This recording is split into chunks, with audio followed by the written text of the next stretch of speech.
Now we come to explore how we can better plan and control the yard.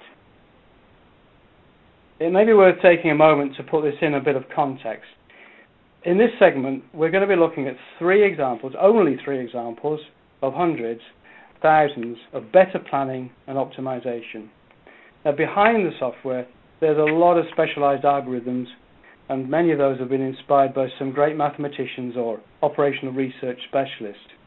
But what we're going to focus on now are the business results that these advanced techniques can deliver to your yard. I think most people would agree that better visibility is a prerequisite for good planning. For me, visibility is a clear view of the current and upcoming situation, so we can plan in an informed way. You could say that better visibility means better planning. And that, of course, leaves us with more time to spend on better planning. But when optimization tools are in the mix, we can achieve even better planning.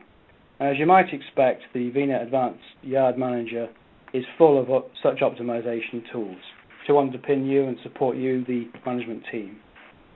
So let's look at these three examples. We're going to check out appointment planning, discharge planning, or berth planning sometimes called, and yard planning. There's a load more. First up to appointment planning, where truck and yard operations are in play. This is a really nice example of how visibility lets the human being do a lot of the work because he gets a visibility. You'll see there is some route planning being used in here, which is an algorithm which we get thanks to Microsoft Bing, and that will calculate some transit times for us. The Advanced Yard Appointment Scheduling module gives truck operators clear visibility on available slots during the day using a simple traffic light system. And that means they can arrive and be loaded or unloaded when times are clear and there's minimum delay. This democratic approach also helps the yard operator meet his challenges.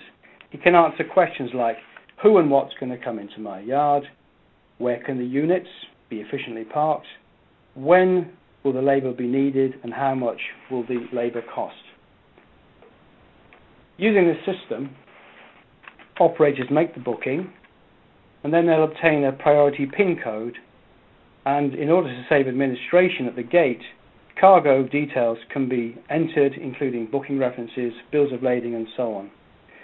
This allows office staff to pre-process the items with forwarders, customs brokers, and the like. And the system even estimates the time of arrival for you based on when you expect to leave.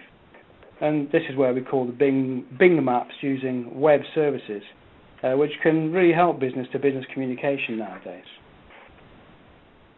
The business appointment scheduling reduces waiting time, allows paperwork to be pre-cleared, better planning of labour for the terminal and for the truck driver, and everyone's costs are actually reduced. A berth or discharge or vessel handling planning is the second example. And here we're asked to solve which is the best berth for a ship to tie up. And the background here is that the planning of vessels is a really skilled job. A lot of experience of knowledge of the labour force, the vessel characteristics, and numerous other factors and constraints. Vehnet Advanced Yard provides a rich set of optimization and information functions to support the planner in this tricky process. So how can we solve for this question? The key is in what we saw at the start, a true scale model of ADO, where we can work out the distances to park cars.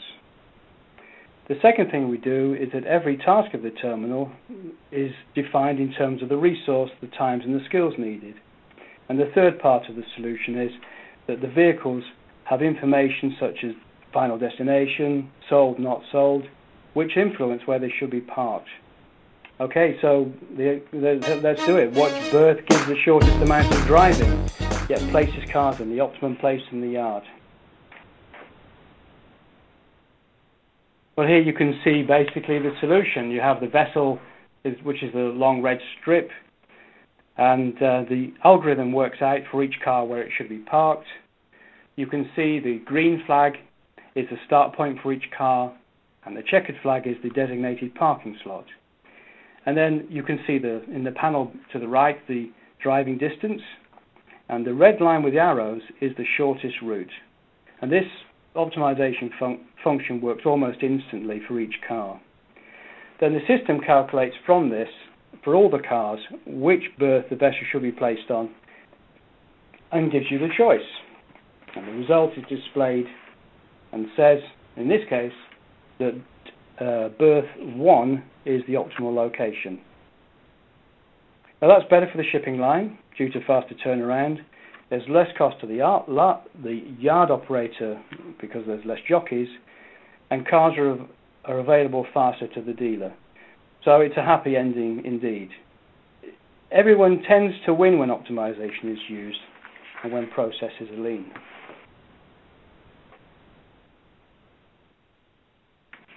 The benefits of this kind of operation are that, again, labour is better scheduled, better planned. Fact-based decisions are taken which can inform experienced people. Vessels are handled faster. Parking is smarter with less damage. The workforce is also more accountable because it can be measured, and costs are reduced.